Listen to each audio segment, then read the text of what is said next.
Good afternoon. Thank you for joining us for today's webinar to discuss CECL. It is here, and we'll show you a way, if you're still trying to get your arms wrapped around it, how we can help, again, kind of speed up that transition for you. A couple of notes before we get started. One, we are in presentation mode, which means hopefully you can hear me. But we can't hear you, so certainly click on the Q&A button on your screen and submit any questions. We'll take those either during the presentation or at the end. Secondly, a copy of the slides we used today and a link to the recording will be available likely tomorrow, possibly still today, but more likely tomorrow. So we will email you those as well. My name is Sean O'Brien, the president of QuickRate, and as always, I'm pleased to be joined by Steve Huntington. Steve is our director of analytics and the primary architect of our CECL solution. So he will take you through the tool in the second half of today's presentation.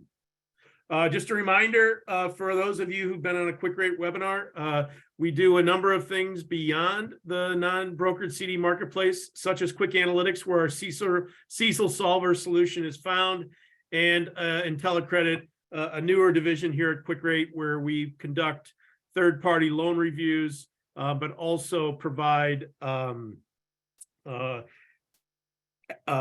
technology tools to not only conduct internal loan reviews, annual reviews, and a portfolio analyzer solution. So if you haven't taken a look at any of those other products and services, please do so. They're all cloud-based, and we continually are striving to step in and try to help all of our community banks where we can, make things a little bit more easier to do and certainly more affordable than perhaps other solutions you might find.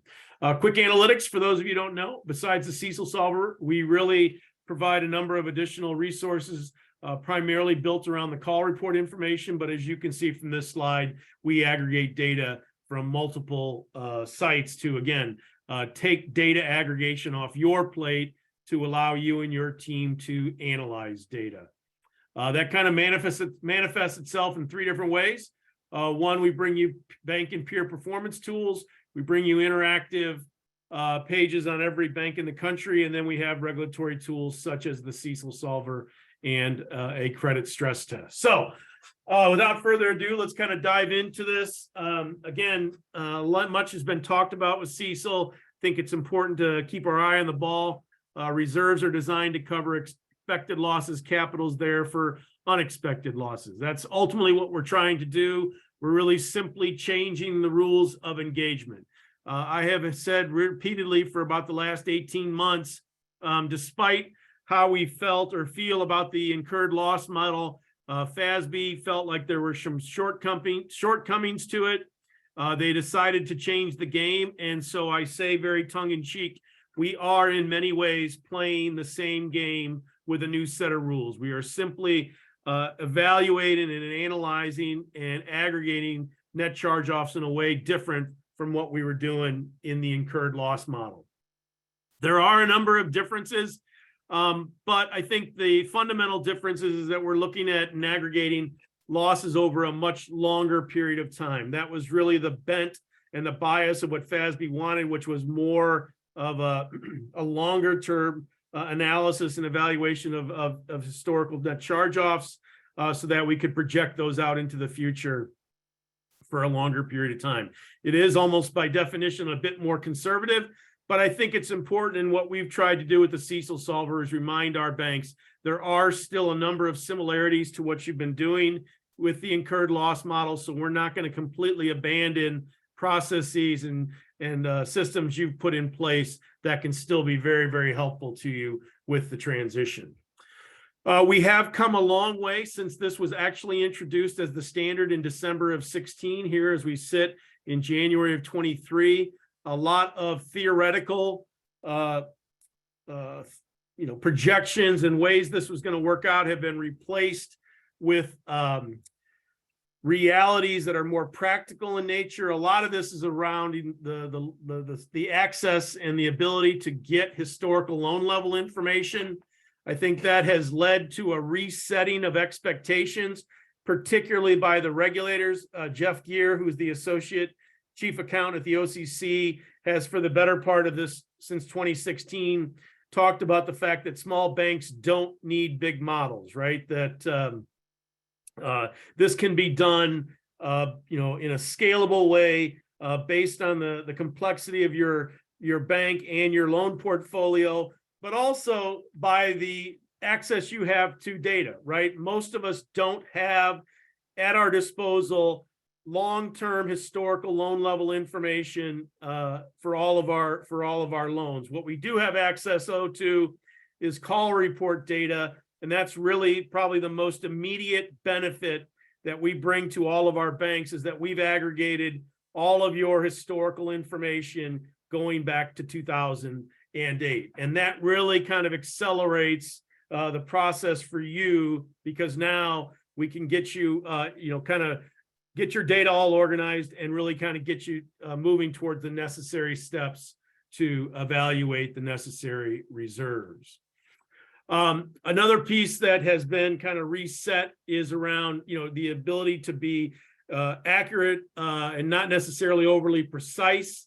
We're going to rely a lot on your historical net charge-off information, but we're also going to incorporate peer information as a supplemental piece if you do not have the necessary historical information. There is no mandatory method to be used. We will say that probably for community banks, the most popular solution or methodology has been the weighted average remaining maturity method. That's what we use in our CECLSolver. And for community banks under $1 billion, there is not a need to engage in highly complex and expensive modeling. For all of those reasons is is why we introduced the CECLSolver. We wanted to make this applicable to community banks of all sizes. We wanted to do it in a way that was practical and understandable, but yet still tailored to your unique characteristics at your bank. We're here to help you as much as necessary. And again, I think have been, very proud of the fact that over, 300 banks have chosen CECLSolver as their solution moving forward. We do have a number of resources on our site here, a couple of just examples of not only the resources around what the regulators have said, but we've also tried to be sensitive to what our banks have needed to kind of complete this process. So we are repeatedly updating these, and again, trying to be as big of a resource to our banks as we possibly can be. At this point, I'm going to turn the presentation over to Steve. Steve's going to walk you through the CECLSolver, and then again, at the end, we'll take any questions that any of you might have. Steve, the screen is yours. Thank you, Sean. If everyone will bear with me just one moment while I get that shared. I can see your screen. Excellent. Thanks again, Sean. What everyone sees in front of you now is just as a live version of our current CECLSolver tool for banks. We're using a sample institution up in a large community bank up in the Northeast. And the first thing that you'll notice about the tool is that when you first log into it, all of your historical information is pre-populated into the tool. So it's ready to roll, so to speak, in the fact that we collect and aggregate call reports as they're filed for every bank in the country. And we've been doing so for, we have more than 15 years plus worth of all those call reports. So when you first log in, your entire history of balances, charge-offs, recoveries by call report category are there. And as soon as you do file your call reports on a quarterly basis, the tool is updated automatically with the new financial filings. And that's true, again, not only of your historical information, but very importantly, your peers as well. So when you first log in, you'll see long-term historical trends in losses by segment for your institution, and side by side with it for your peer group. When I say your peer group, we sort of typically default to what we call a QCBI, or it's just a community bank index for all the community banks in your state, but you could change your peer group to a UBPR peer group if you so prefer, or any customized peer group that you'd like. If you're looking to build a custom peer group of, a certain number of community banks within a handful of counties, in a certain asset range, or however you want to define your peer group. It's very easy to build custom peer groups and then have all that peer data connects to it. And we'll talk more in just a minute as to how important and critical that peer data can be in not only coming up with qualitative factor adjustments, but also building your narrative around the reasonableness of those assumptions, which is obviously a huge part of the CECL analysis. Another huge part of CECL is the first step. And in order to calculate losses or estimate losses over the remaining lives of the asset, which is what CECL requires of us, we need to get a feel for what the remaining lives of our assets currently are. So that's where the weighted average remaining maturity or WARM calculations come into play. Now, WARM calculations are not something that we have access to. They're not public. There's nowhere on your call reports do they ask you to fill out that information.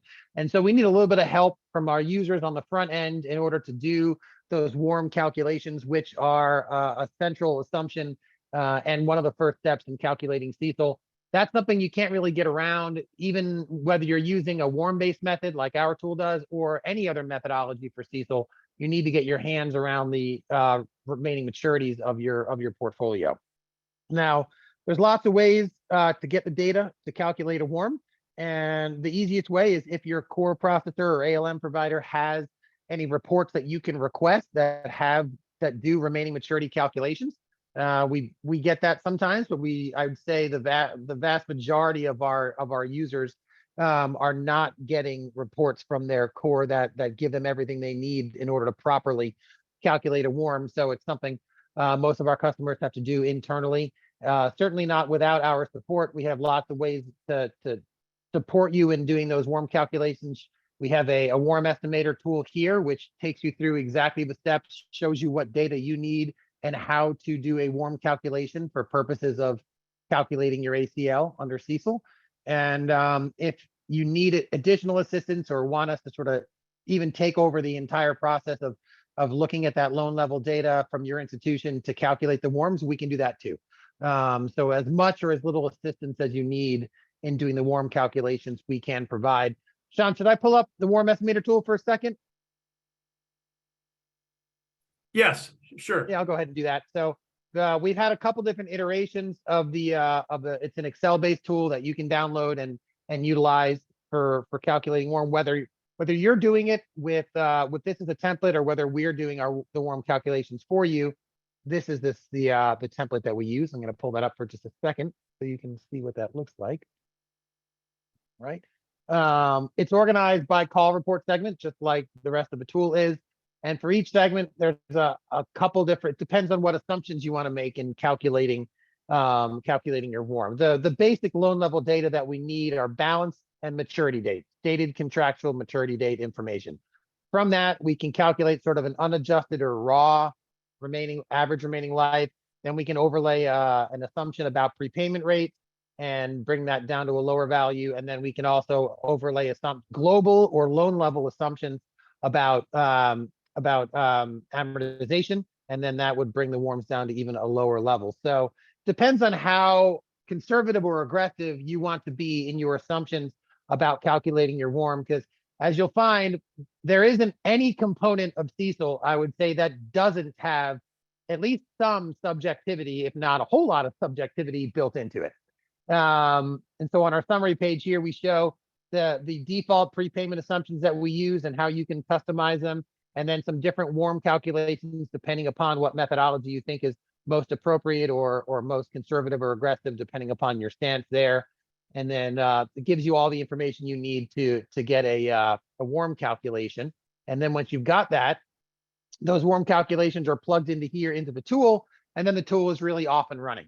For today, let's pick a guinea pig. Let's say if you'd calculated the average remaining life of your typical mortgage loans as, let's say, 5.75 years. As soon as you type that in, it takes a couple seconds, and everything just recalculated on the fly across the board as it pertains to CECL for the mortgage portfolio. And what I mean by all that is, if we know that the average remaining life of our mortgage portfolio is 5.75 years, we know what CECL is really demanding of us is that we go ahead and project 5.75 years worth of losses on this portfolio, right? Losses over the remaining life of the asset.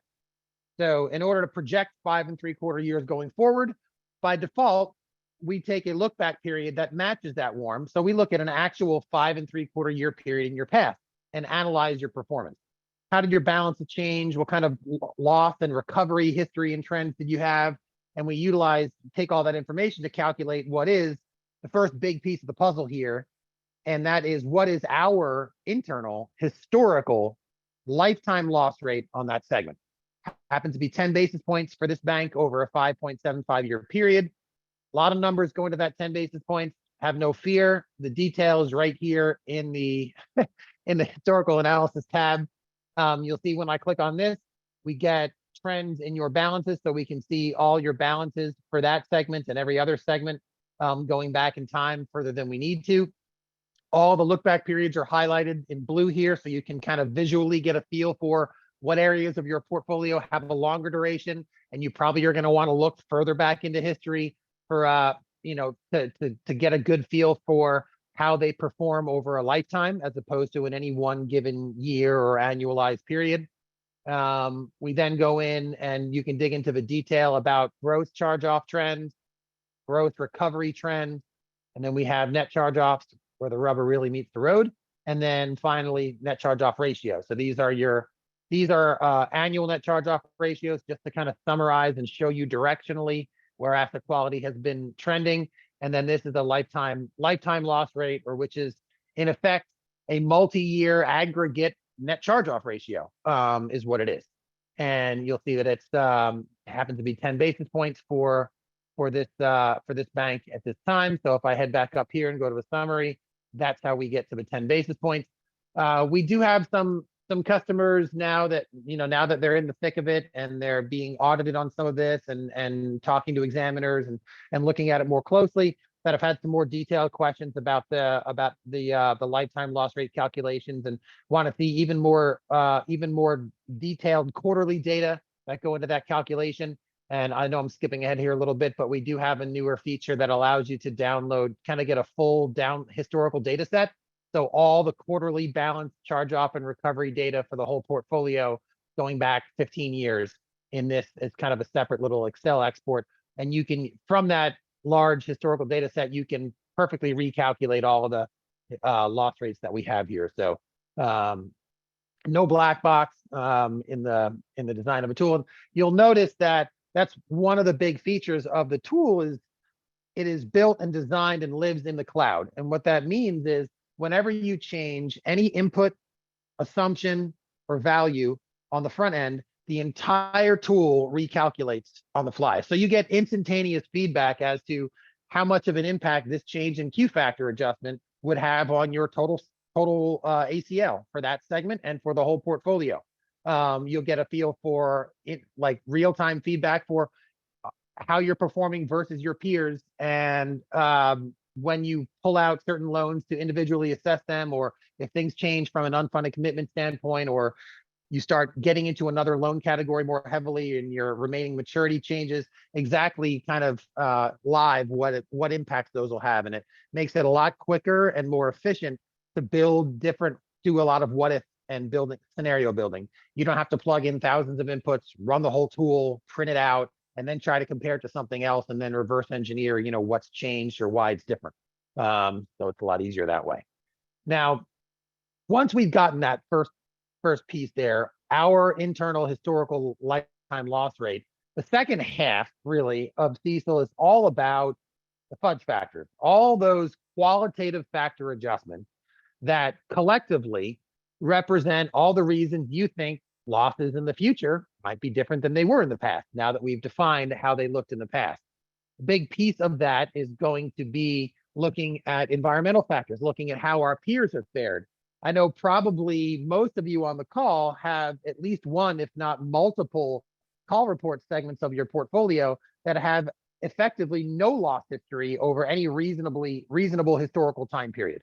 Now, we know that's not carte blanche, doesn't give us carte blanche to just leave no reserve whatsoever for our mortgage portfolio just because we haven't had any losses there in 7 or 8 years.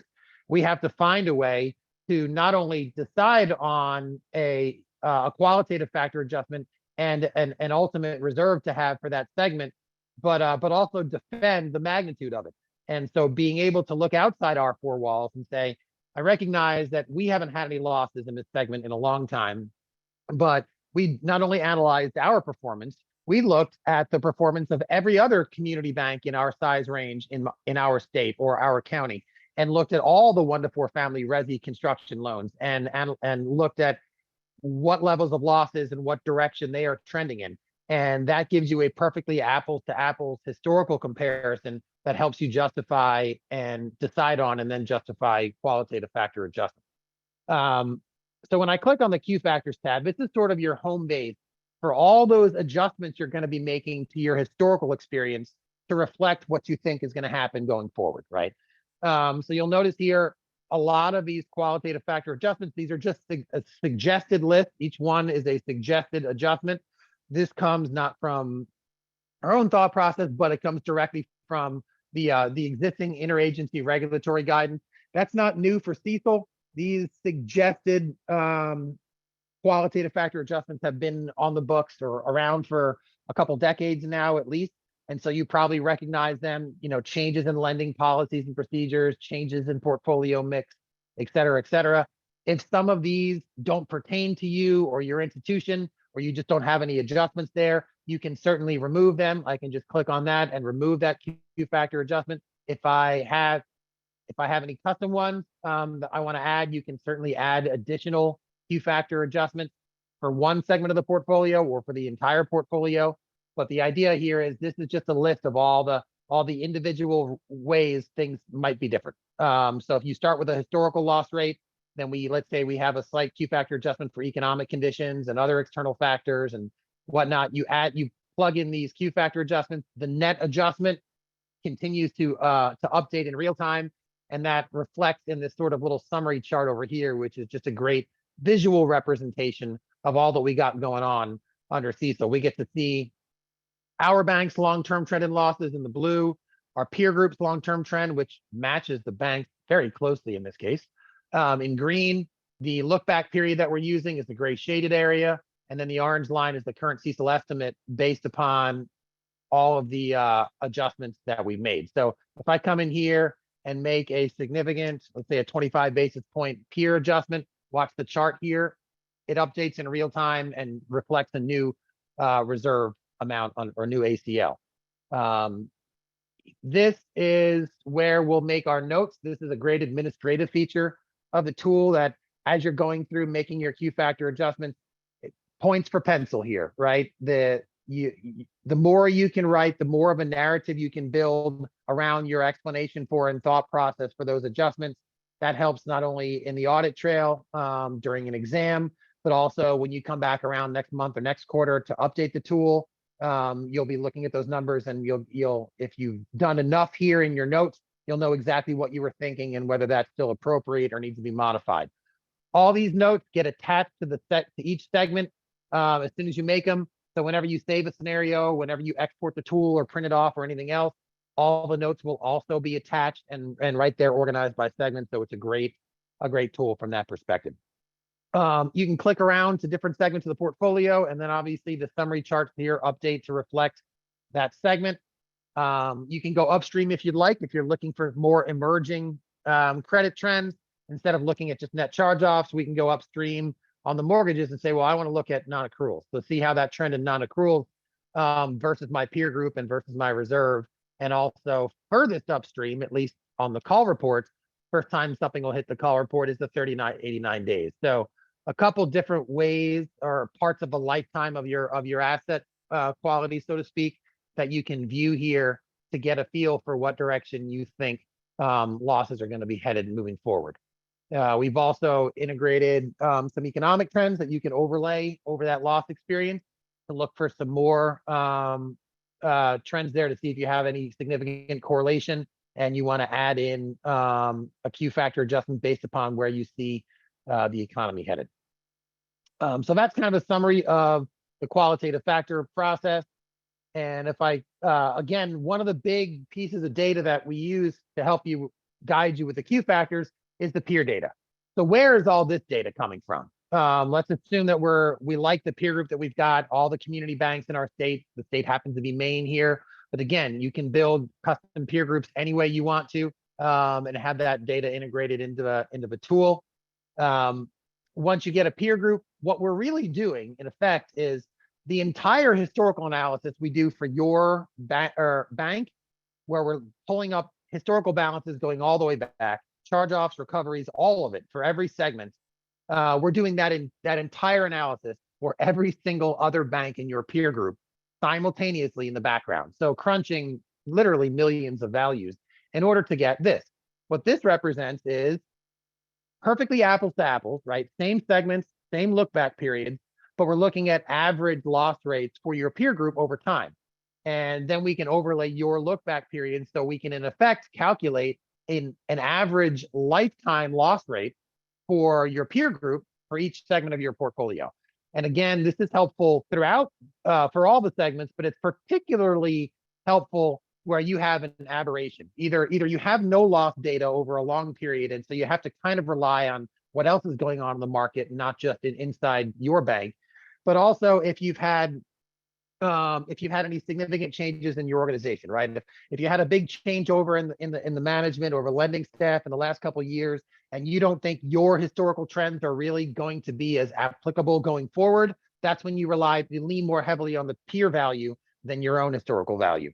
Also, if you had an issue with a particular segment where losses were significantly elevated and you thought they were non-recurring in nature as kind of a one-time significant loss, and you don't think that's reflective of what you expect moving forward for that time period, you can lean more heavily on the peer value. So super helpful information here on the peer front. Now, heading back to the summary, we've calculated our WARMs. We've looked at the historical data and got our what history would suggest our loss rate is. We've now modified it for all the ways we think it might be different. So we've now come to our expected future lifetime loss rate.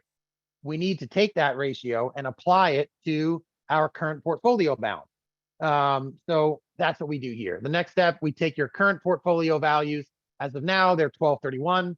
But that's the most recent call report data that we have available to us. These guys have filed their call report for 12/31, so their values are here. But that does not limit how often you run the tool or when you run it as of. You'll notice that while this is, you can type in any date here. If you want to do this as of today, you'd come in here, type in today's date, and then, it's a stickler for, for values. There we go. And then you can just override these quarter end balances, these 12/31 balances with your GL from yesterday, let's say. And then your reserve calculation will be as of that date. This is also as of right now where you would modify your current balances if you need to make adjustments to exclude any government guaranteed balances for your SBA portfolio, for example, or if you still have any PPP COVID loans kind of hanging on the books, lingering there, you could subtract them out. Really, any balances where you don't want to be applying a loss rate going forward because of government guarantees, because maybe they're held for sale on the books at fair market value and outside the scope of CECL, whatever it might be. Just a quick note for those of you who are familiar with the tool. As of today, you're still netting those balances out of the total balances right here, and then just making a note of it here. In the very near future, we'll have an additional column here where you can separately type in all those adjustments, and then the tool will do the math for you. So you don't lose that initial call report value. You see the actual total balance, your adjustments to it, and then the net balance. And that's coming in the next few weeks here as a little enhancement. Once we've done that, the last thing we need to do is consider any loans that we need to assess on a one-off, on an individual basis, right? Even though when you read the CECL standard and you see that the old concept of impairment and the FAS 5 versus the FAS 114 goes away under CECL and is replaced with the new standard, and that the idea of the TDRs as being maybe a threshold for when you need to individually assess a loan, that also won't be helpful going forward since the TDRs are coming off the call reports and everything. But That still does not mean that there aren't some loans that you need to cull from the herd and assess individually, because there's a much more significant loss. You have a default that's imminent and you have a good idea of what that loss might be, or a foreclosure or whatnot, then you can still come in here, plug in those individual loans at the loan level, or you can sum them up for a whole segment if you want to. Plug in that information, and then they'll get culled from the herd, so to speak. Those individually assessed loans will get split off from the total balance. This is to make sure that we don't double count losses. We don't want to individually assess our loss for a loan and then have it in a bucket where we're already applying a future loss rate on top of that, right? So this is how we separate those out. Once we've done that, the math is pretty straightforward to get a ACL calculation for each segment of the portfolio. We can add them all up. Then we can layer back the reserve for the unfunded commitments, or sorry, for the individually assessed loans. We also have a template here to manage the any adjustments from a CECL standpoint for your held to maturity securities portfolio. This is not a huge deal for most community banks. It's only on the held to maturity portfolio, and it's only for non-government, non-guaranteed portions, right? If you don't have much in HTM securities, or most of what you have or all of what you had is either government guaranteed or GSE or whatnot, then you just don't have much of any work to do here. But if you do have a bunch of corporate debt held to maturity on the books, that does have a real risk of credit loss, not just interest rate risk, but credit risk. That's when you need to look with your accountants a little more carefully and possibly make some adjustments here. And then last but not least is looking at your portfolio of unfunded commitments. So you've already got a line item on the call report, kind of hidden deep in the other liability section, that allows you to make have an allowance for off-balance sheet credit exposures. Most community banks around the country do not fill that out. It's just a zero. However, under CECL, it's going to be kind of looked at a little bit more closely, and there's going to be an expectation that you have to do this calculation now. And so we wanted to provide a module that would help you get there. It's all a little bit hypothetical because they're asking you to estimate long-term future losses on loans that don't really exist yet. So it's a little out there, but these are the steps that you would take to accomplish that. We can get the total unfunded commitment balances by segment. Segmentation is a little different, of course. Couldn't be too easy, right? But we can get those from the call report, and then we can help you net out what balances are what they call unconditionally cancelable. Things like unused credit card lines, sometimes HELOCs, sometimes not, and other types of ones meet the definition of unconditionally cancelable, so we can back those out and we don't have to worry about them for CECL. Whatever's left over does have to be dealt with from a CECL standpoint, and then you jump through those hoops of kind of mental hoops of, what's the probability that they get funded? How long do you have this commitment to extend credit for before it is, before it's renewed, or what's the legal length of the obligation, right? And then finally, what kind of losses might you see on those loans were they to be funded? We give some good default values here to get you started. You will have to go through this and think about each section here and understand what assumptions you're making. But we have a lot of footnotes and discussion to walk you through it so you can understand what each step is. And in the end, you'll do a final calculation. We'll give you some sort of value here. It shouldn't be that large unless you have a very large amount of unfunded commitments that are not cancelable in segments of your portfolio where you've had recent significant losses. That's the kind of unique-ish situation where you're going to have a big impact here on your overall CECL calculation. Once we're done with that, the summary of that feeds into the summary tab here, and then we have everything we need. And we can compare your current reserve to this newly calculated ACL and give you an idea for what your surplus or shortfall is. And that's kind of from a step-by-step standpoint, how the tool works. Now, as far as managing the tool administratively, once you've plugged in all your inputs as of a certain point in time, you're going to want to make sure you save your scenario before you go off playing with something else in quick analytics or head to lunch and log out or anything else. So right here is where you can save your scenario as a new scenario, give it a name, give it a date so that you know when it's as of. And as soon as you click create, it's saved. All the work you've done, every bit of it is saved on the cloud. You can access it anytime you want to. You can have multiple people accessing it if you'd like to. There's no limit on how many scenarios you save or anything else. This drop down box, as you can see, I spent a lot of time using the tool and coming up with scenarios, but this will go down forever and keep going as long as you want to keep adding scenarios.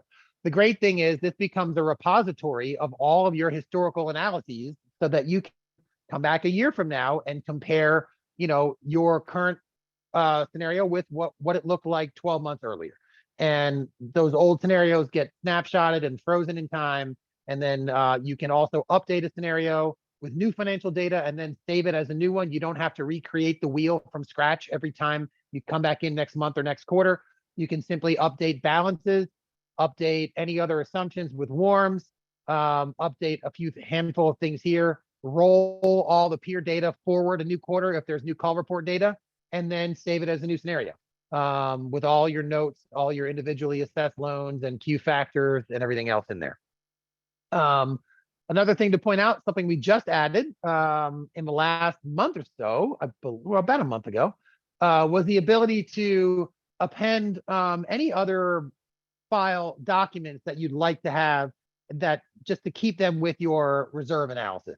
Whether you have, if you've updated your policy statement and you'd like to just have it all organized together, you can upload an Excel file, a Word document, a PDF, ones that are, just that are not specific to a scenario, just like maybe a new policy statement, any other stuff.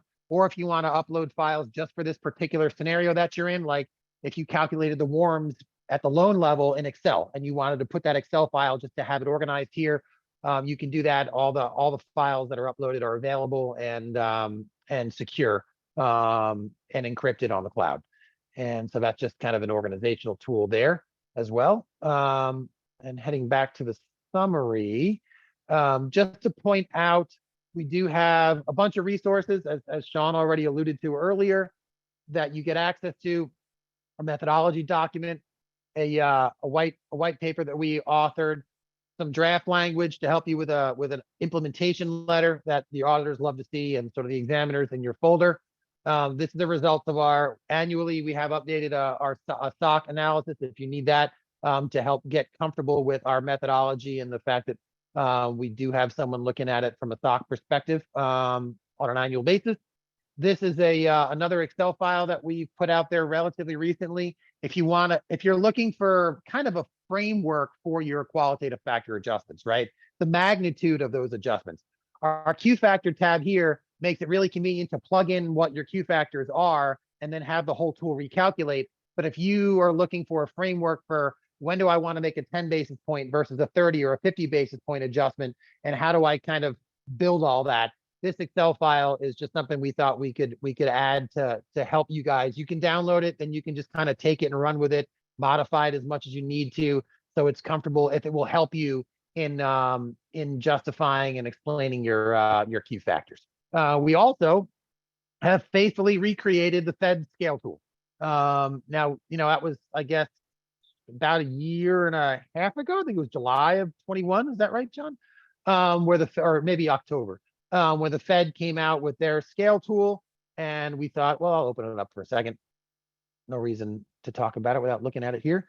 And we thought, in order to just have, if you're looking for a backup or a secondary methodology, just as maybe a sanity check to your primary methodology, one that's very, very quick and easy to run, then you can, this allows you to run the Fed scale methodology right from within our tool. Obviously, there's a lot of limitations to the scale tool.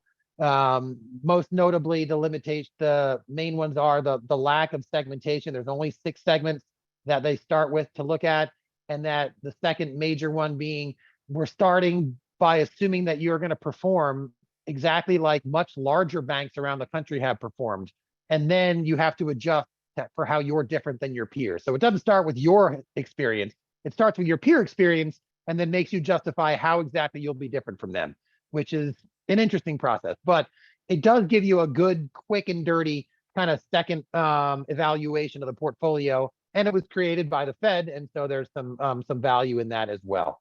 So you can create some scenarios and save some scenarios using the Fed scale tool if you are so inclined or curious as to how it works. We also have a great visual user guide. This is your first your first go-to place if you're using a tool and you're trying to remember something that we talked about, or you're getting stuck in a certain spot. You can open up the user guide and you'll see it's a step-by-step guide in how to use the tool, with some best practices, a bunch of bubbles, kind of talking about what to do, what not to do, and how to think about making adjustments and whatnot. So hopefully this will be a good kind of first pass resource when you're getting to learn the tool, or if you have a new member of the team that you want to get up to speed quickly. So that's a resource as well. And then we have some of the public resources, right? Just some of the better presentations from the FDIC, from FASB, that talk about CECL in general, that talk about the WARM methodology specifically and its appropriateness for the vast majority of community banks out there. A bunch of FASB Q&As, which have some good information about some points, and then some roundtables and some more discussion about the scale methodology. We also have gotten a lot of requests for some help with your with policy language, if you're rewriting a new reserve policy that's compliant with CECL. So if that's something you're interested in, we can certainly share some of that with you and help you in that. We have a couple of templates that can help you from a policy rewriting standpoint as well. And I think at this point, I've touched on everything that I'd like to. Don, is there anything I missed on here? Or do we want to pull back up the PowerPoint presentation for a bit? Yeah, I think we'll go to the PowerPoint. Oh, you know what? Export. Okay. Exporting the tool. Really important thing to do if you want to share it with anybody else. Obviously, you're not going to try to print off all these pages off the internet, because that never ends up looking good. So you have full control over what data you want to export, depending upon who your audience is. If you're getting a quarterly summary for the board, you just need to have a summary result, and you can export that into an Excel environment or a PDF environment.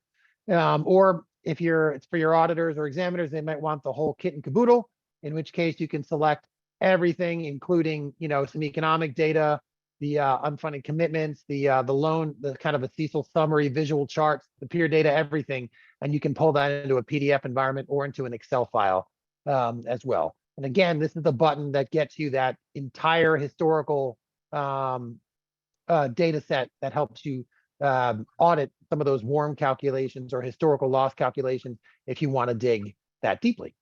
Sean? All right. Thank you, Steve. Let me take this back. Oops.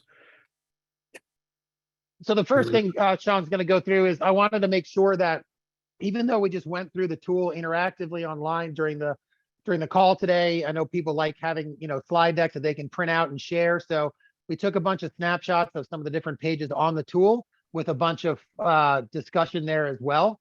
And we added them into the PowerPoint here. So when the call's over today, or I think tomorrow morning, we'll send you not only a link to the whole webinar, but also a link to a PDF of the slideshow, so you can get these slides and make notes on them as well if they're helpful. So, just as a reminder, I don't think we need to go through all these again. No, I think, these are all, Yeah. again, kind of in the, as Steve mentioned, they'll be in the slide deck. There's also many of them are in the user guide. So Yes, we they just tried to make this easily and readily available to you.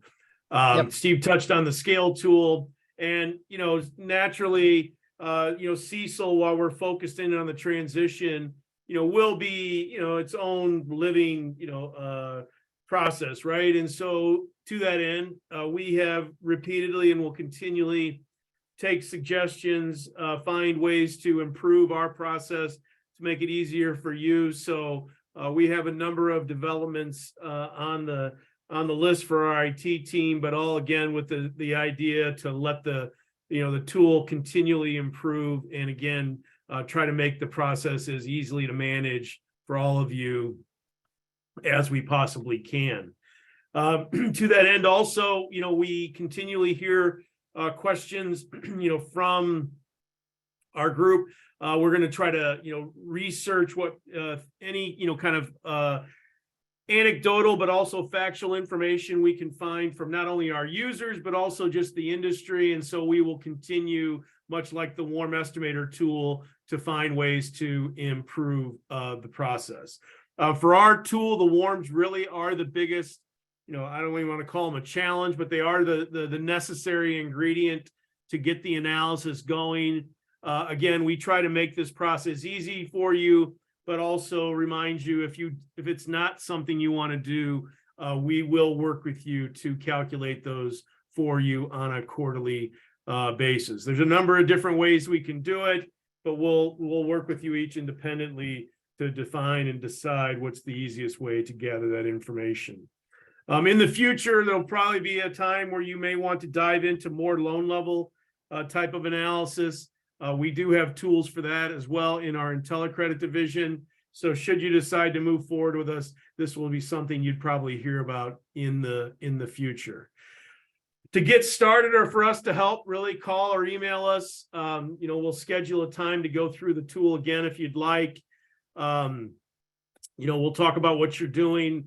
Again, we'll try to get that first run for you as quickly as we can, so we can get the comparison here at year end, and then have you ready to go for the first quarter. So still time to get it done. And again, I think our tool, as you've probably seen a little bit today, and we can certainly show you through a demo, we can get you up and running pretty quickly. In addition, we have, really taken it upon ourselves to make sure we're with you throughout this process. We do monthly what we call coffee talks, where it's really a Q&A session for our users. Our next one is tomorrow morning. And again, this is something that Steve and I, along with guest panelists throughout the year, bring to you on a monthly basis to again, cover maybe questions or topics that we hear from our users, but most importantly, open it up for questions about issues you might be dealing with. So again, just as a final reminder, you can email us at info@quickrate.com. You can give us a call, schedule a time. We'll walk you through the tool. We'll give you pricing, and again, hopefully set a plan for you to meet the transition here in plenty of time. So let me just check. I don't believe I see any questions. If you want to submit one now, you can. You can always email us after the presentation as well.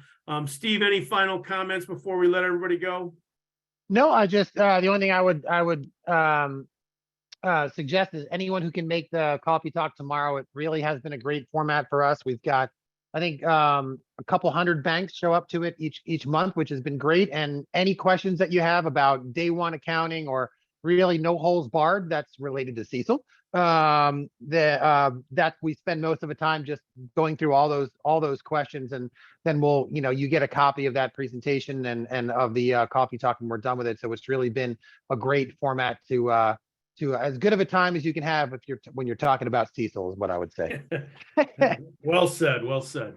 All right. Well, thank you all very much for joining us. I hope it was helpful. If we can help in the future, please let us know, and we'll look forward to speaking to you soon. Thanks so much. Have a great day. Thanks, everyone.